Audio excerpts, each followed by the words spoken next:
beauty blogger อีกแล้วอยู่ที่เพจนี้เลย beauty blogger เนาะสำหรับปัญหาที่ติดตามแพนทีนมาเรื่อยๆเนาะในตอนนี้คือก่อนที่จะไปเบิ่งคันแต่งหน้าเนาะอย่าลืมกดไลค์คลิปนี้และกดแชร์นำเด้อเนาะเอาล่ะวันนี้แพนทีนมาพร้อมกับลุค sexy nude ซึ่ง sexy nude นี่จะคือเป็น everyday look ก็ได้คือกันเนาะเวลาแต่งหน้าแล้วมันก็จะรู้สึกเซ็กซี่หน่อยนึงใสๆนี่นะเฮ้ยใสๆเราใสคนละเรื่องแล้วเนาะเอาล่ะเนาะในตอนนี้เดี๋ยวแพนทีนจะมาให้กับทุกคนนี้ได้เบิ่งกันเนาะเอาเป็นว่าตอนนี้ไปเบิ่งกันแพนทีนจะลงด้วยครีมพองขึ้นเนาะของ Revlon Foundation นั่นเองเนาะ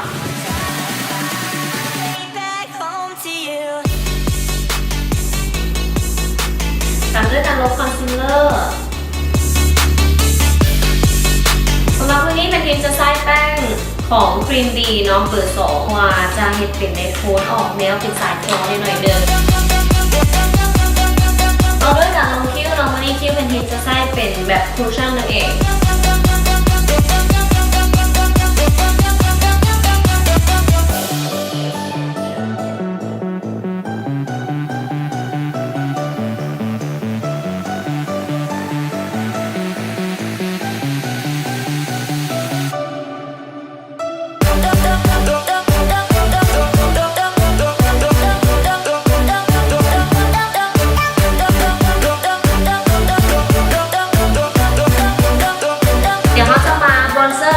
เมื่อเราหน้าให้หน้านุ่มเลี้ยวกันแดง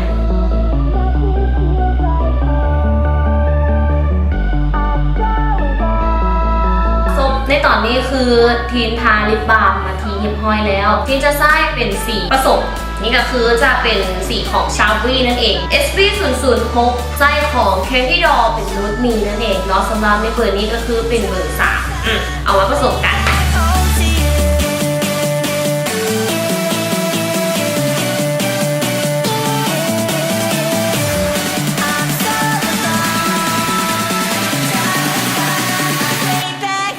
ลืมทาแก้มแต่จะเป็นในสีแบบออกส้มๆหน่อยนึงก็จะเป็นสีนี้นูดสไตล์ออกมาเป็นแบบนี้คือเป็นถ่ายมาในสไตล์ของแพนทีนผิว2 สีแบบนี้ก็สามารถแต่งได้เนาะอย่าลืมเนาะในคลิปต่อไปแพนทีนจะเอามาในโทนแบบใดอย่าลืมติดตามยูเพจ beauty blogger เนาะถ้าถือใจมากเนาะอย่าลืมกดไลค์และกดแชร์ทั้งตื่มเด้ออยู่ที่ปุ่มทางด้านมุมนี้เลยเนาะสำหรับในมื้อนี้ไปก่อนแล้วบาย